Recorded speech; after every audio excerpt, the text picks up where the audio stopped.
Morning, and thank you for joining us this morning for this short version of a webinar with Meredith and myself, Michael Halling.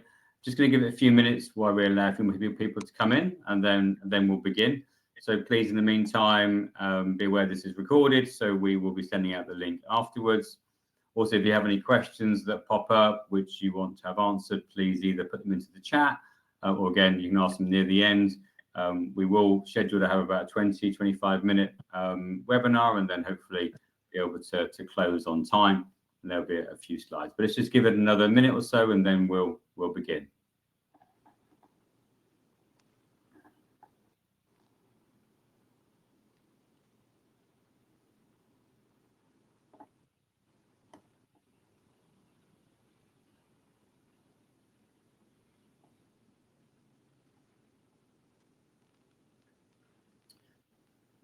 Okay, so thank you for everyone that's joined today. This is a bit of a deep dive into unlocking the power of talent marketplace, and also understanding a little bit around LXP. I think they're expressions which people are very used to hearing in the market, but we'll take you through a small process on that, and then we'll explain a bit more around how that works. Before we do that, just again, Michael Halling, Vitra Global. We are a people operations and HR technology transformation consultancy based out of the UK. And there are a few of our faces and our vision. So Tom's also in the background today on this webinar. He'll be supporting. So if you see him coming up or have any questions, please reach out to him as part of this process.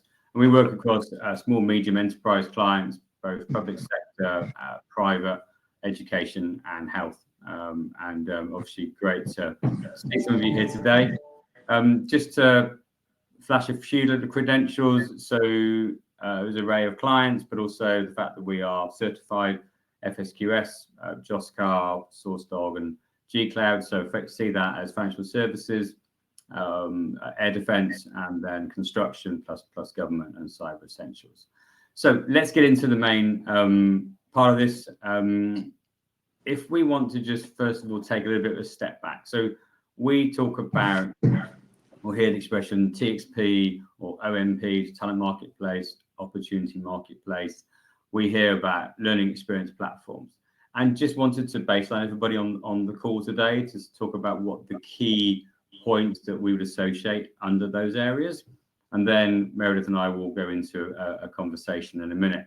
So if we think about talent marketplace, talent is obviously the employees, and talent marketplace is a way that tries to have an opportunity area where it shows increased mobility for internal resourcing. It elevates the career transparency. So there's opportunity to see on a dial how far away from the next move you might be. There's also access to gigs and projects, which allows you then to pick up new skills. And as part of that, also there's the opportunity to have sort of mentoring and coaching. So it's a kind of a single place to go where you can look at your career and look at opportunities around that. On the counter of that, you've got learning experience platform, which is all around then how you would move to that next level. So this is a very personalized process which you can set up based on either your skills or based on your preferences for learning. It's an engaging platform which is always going to be giving you the latest information, trying to support you on learning and surface what's new. It's adaptive, again, so that it moves. It's very learner-centric. So again, you decide, and also it's very much around having strong visuals, strong engagement from the beginning, and interactive. So these sort of areas means that you're hopefully using a system which keeps you engaged, offers you the opportunity to increase the skills, and then the talent marketplace allows you to see the opportunities that you can move towards. So just that as a baseline, so that we can all sit on the same page. And I'm going to move away from presentation now and bring Meredith in. So Meredith, great, and thank you very much for joining us today. Pleasure. really looking forward to hearing your story previously and what you're doing now. So do you want to introduce yourself and then take us through a little bit around your background and where we met and why we're on the call today, please? Yeah. Excuse me. Sorry. Yeah, sure. So hi everyone. Lovely to be here. And thanks for the opportunity, Michael, to share a little bit my perspective on marketplaces. So I'm Meredith Wellard. I'm actually a brand new, fresh-faced CEO of my own company, The Spark, which is designed to spark and ignite the human side of tech implementations around talent, learning, and growth in organizations, big and small. And the reason that I'm passionate about that is because for the last 20 years, up until 1 month ago, I was working for one of the world's biggest companies, actually, DHL Group, with around 660,000 people in every country in the world, but heading up talent acquisition, learning and growth for the last 6 years, and was responsible for implementing what we call the career marketplace, or the talent marketplace that you're referring to in the group. So I'm excited to be talking about this. I mean, obviously we came across each other in the space of getting to know and deep dive into not just the concepts around marketplaces, but also the platforms, and Cornerstone, of course, being one of those. Yeah, I can't remember what else you asked me to introduce myself. That's cool. No, thank you. Yeah, I think we were meeting when we were talking around skills and marketplace with Electrolux. I think and you were. That's right, Electrolux. Yes, that's right. Yeah, and you were a client who'd been through that journey. We were looking to gain information about how it works. So I guess let's start with maybe some of how it works. So you've got Talent Marketplace live, or just before you left, it was all live. So if we come back on that a little bit and talk about maybe why you chose to have a career marketplace and maybe some of the other technologies that you have supporting that. That'd be great. And then we can move towards maybe like a business case conversation if you have time. Yeah. So there are probably a number of reasons why. I mean, it depends how high up you start. But obviously, when we started this journey 5 or 6 years ago, the organization, so DHL Group, was on a pathway with their global group strategy to deliver excellence in a digital world. So it was all about digitalization and getting ready for the future. This is pre-COVID. And HR is no different to any other part of the business, that once you start talking about what impact digitalization, automation, and robots and so forth are going to have on the organization, you immediately need to start looking at, okay, do we have the skills and capabilities? Do we have the leadership capabilities? Do we have what we need? And when you're an organization of 600,000 people, it's not so easy, right? You can't just flick a switch and go, okay, now we just train everyone on this. You have to think about how you reach that audience, how diverse it is, the languages and so forth. But also acknowledging that some of the changes that we were facing at the time, we knew were not going to be an easy adjustment. So, back then the big topics that we were talking about were things like blockchain and, Internet of Things. Getting your head around those at the time was difficult. Actually developing skills is even harder.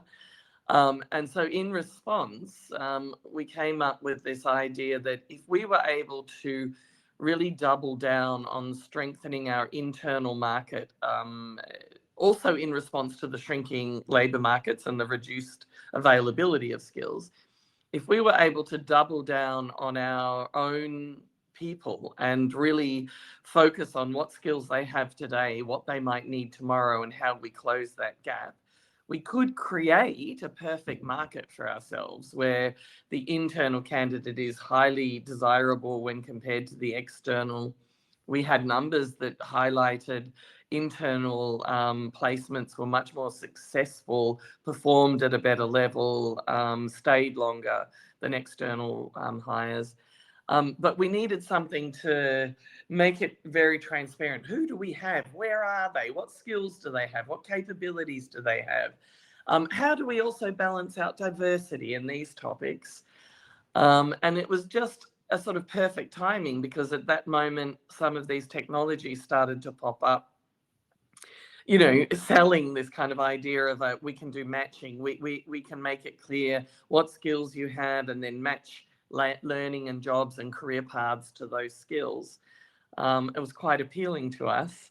And so we created this talent strategy, which we called the perfect marketplace. And then we said, okay, if we want a perfect marketplace, how do we make it happen?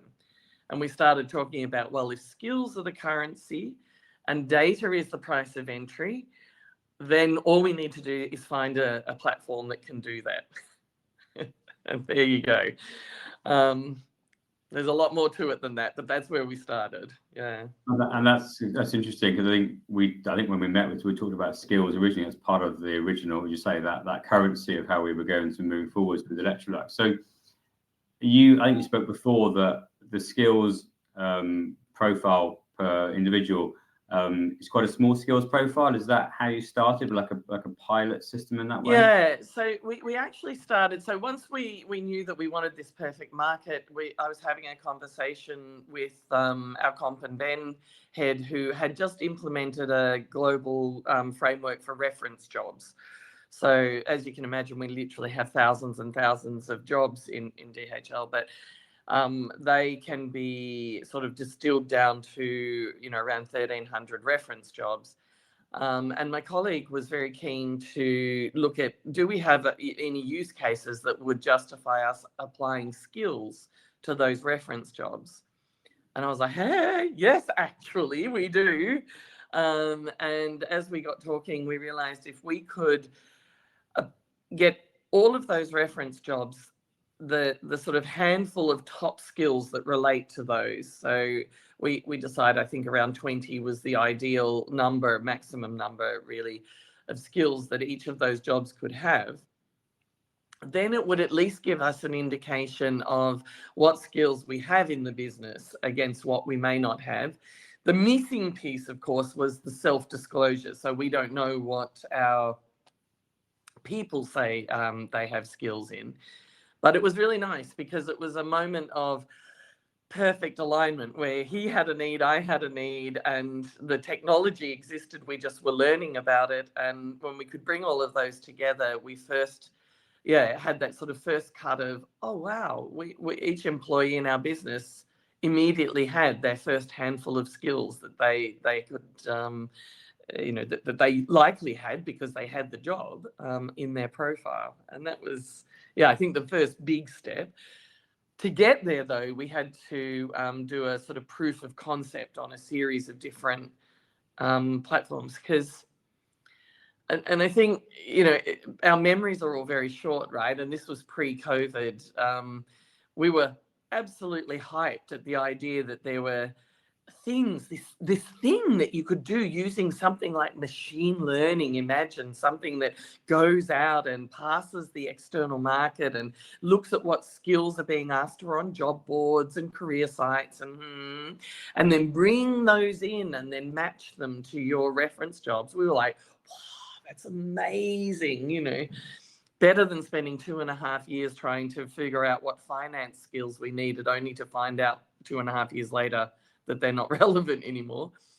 But of course, then you need to be able to do something with it. So then we were like, okay, if we can match those skills with job opportunities, with learning opportunities, it'd be amazing. And of course, there were platforms offering that as well. So we reviewed 32 platforms and came down to 3 that we wanted to do a proof of concept on. And that's where we started, with those 3, testing with around 200 team members each what they thought of these platforms. And I have to say, back then, 5 years ago, the employees loved the concept. We called it Talent Tinder. It was a bit, Excellent. I mean, that's great. That's a great story, but that's an amazing amount of vendors to also rationalize down to 3. I guess it'd be interesting to know, if there was a sort of a 2 or 3 points which stood out as to why you went the way you did, would be great to hear. Yeah. So at the time, of course, we didn't have anyone really to learn from. We'd had a chance to speak to, I think Schneider Electric were in the market, and Cisco were already using something. So we'd had a really nice learning experience with them, but we didn't know what we didn't know. And we really had no criteria or experience. We'd brought in one of our data scientists who was already working with, algorithms and machine learning, and had some knowledge, but we were very naive. So we sort of had to look at the full market. And of course, what you saw was, of those 34 odd, there were some who liked the idea and had a concept but didn't have a product yet. There were some who had a product but didn't have any customers. There were some who had some customers but had a slightly underdeveloped product. So once you broke that 30 odd group down, it was really only a handful that had a viable, ready to go to solution. And then we evaluated on the basis of, DHL is really a huge company, and some organizations, some products just can't scale. And that's fine. Like, they're for a different type of client. We need multiple languages. So that was a criteria. But the biggest criteria we had was, will it be accurate? Like, we started with skills in mind. And I'm not saying that's the right place to start, but that's where we started. So the most important thing for us was, will it provide accuracy when it comes to describing the skills we need?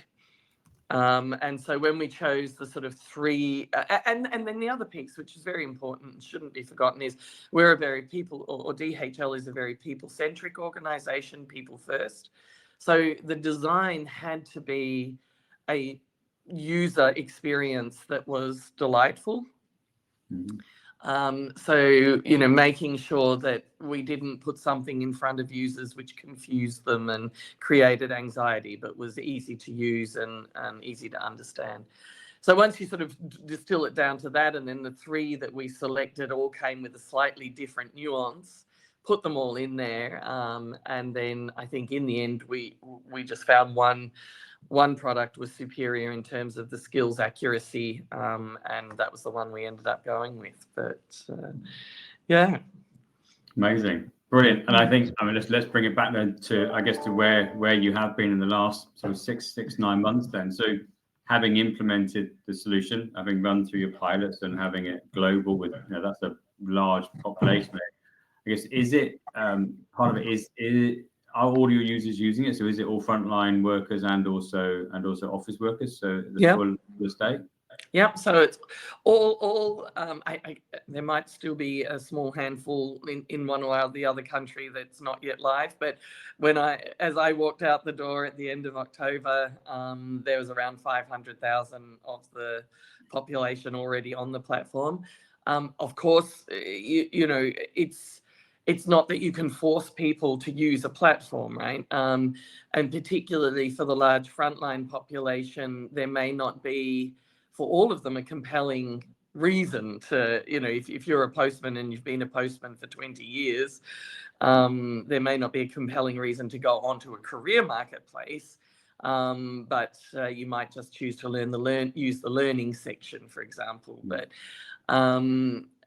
for most of the population, particularly the office-based workers, there's a compelling sort of interest in terms of not just my career, but also my ability to network with others, my learning pathways, my relevance in work. How do I stay relevant and visible, and this type of thing. So I think the idea of the marketplace being something for the employees, which is where we started, although for me the most exciting thing was what the company can get in terms of the data and analytics coming out of that. But for the employees, it's really something special. And I think, walking out the door after having implemented that, for me, was, I left on a high. I left with something that I was so proud of delivering, and that I will carry forward, like things like this, speaking events and so forth, but also in the work that I'll continue to do with other organisations.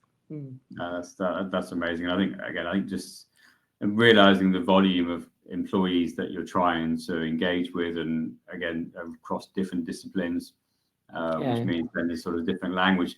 I mean, did you have a chance to see any sort of ROI or KPI measures that you started to feel that adoption was really strong on? I mean, you said 500,000 users are using it. Is that an active user base, or is it they tried day one, they tried it on launch day and they haven't been back since? Because these are all sort of things that exactly. And you know, I think saying it's available to 500,000 is very different to actually who's using it, right? So we went through various stages of what's important to us. Obviously, when you're thick in the project, it's important to get the product working. Then you go through a phase of, you know, it needs to be available to people. The functionality needs to be seamless. We need to get positive feedback from user groups. So those are all very valid measures that we looked at.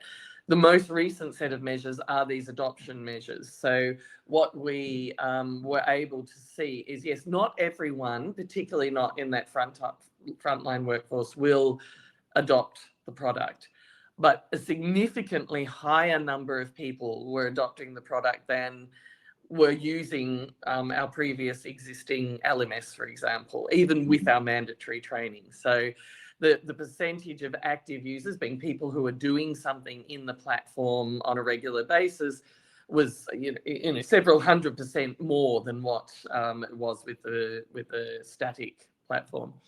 And the reasons for that were largely around the approach we took to encourage adoption. So, you know, you have, it's a little bit like an acquisition or a sales pipeline, right? You know, at the front end of the pipeline, you have this sort of awareness piece. Do they know it exists? Do they know it's for them? Do they find it appealing? Is it something they'd want to engage in? And so obviously the 500,000 sit at that level of the pipeline. And then as you bring it through, you have the first ones who click on the link to go, you know, I want to have a look, I'm curious, click. And for us, that's a bit like going to our career website. You know, they're interested in working with us. In this case, they're interested in using the career marketplace. Can we get them to onboarding? Can we get them to click to onboard? And then you see an increased number that then click to onboard. Once they click to onboard and they go through the onboarding, they set up their skills profile, then you see this massive increase in the number of active users, because once you've put your skills profile in there, that's when you get this personalization and, you know, sort of nudging and continuous engagement. Those ones that are active, when you look at that group of users, then you start to see some really clever numbers, because you see them applying for more jobs, you see them acquiring more skills. You also see things like an increase in the number of female applicants for jobs, because we weren't expecting this. This was not something we were initially looking at, but the women who receive a nudge from the platform saying this might be a job you could be interested in are more likely to apply than if that job was in the static system, where they would go and look and maybe say, oh, I'm not sure, you know, I don't know if I've got the skills for that. So these sort of unexpected pieces were popping up everywhere. So that's almost like almost provoking by you putting in your information, your skill. It's saying to apply this, which takes away that should I, shouldn't I apply for it, or can I not do it? Do I not have the skills for it? It takes that element away. That's really powerful then. Yeah, and it's also very interesting because it's also the reverse side of one of the big change management topics, which was around, you know, when we first started the project, a lot of people go, oh, but my managers, they worried that people are going to leave them. And, you know, as soon as you open the marketplace, everyone's going to be moving willy-nilly around the organization. And we were saying, you know what, people won't do that. People don't do that. And the ones that do that are already doing it. So, you know, don't kid yourself that And oh yeah, but I've got a manager who's worried that all their people will leave. And I said, well, your problem's not with the people then, is it? Like, there's something else going on there. So I think from a change management perspective, once you put that transparency in, yes, it really helps some of the target audience make decisions. I think it decreases the likelihood that people will go and apply for a job with a competitor. Yeah. I know that it decreases that. That's not just what I think. I know from the numbers that it decreases that. But it also puts a bit of pressure on the organisation to say, you know what? People will move around. And we have to trust that our leaders know how to manage their people in a way where they can have open conversations about development, career, perspectives, supporting people, looking for others to pipeline and provide succession. So it really does also change the leader's role, actually. Yeah. Yeah, that's good. Yeah, because I think you say, well, suddenly there's transparency to move. And you say, so you end up having a pretty closer relationship with your manager, talking about what you can do, upskilling and reskilling accordingly. That's a interesting one.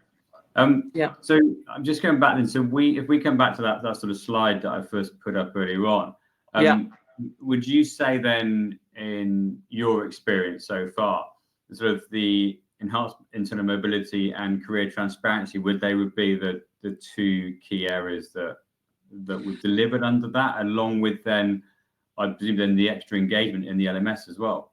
Yeah.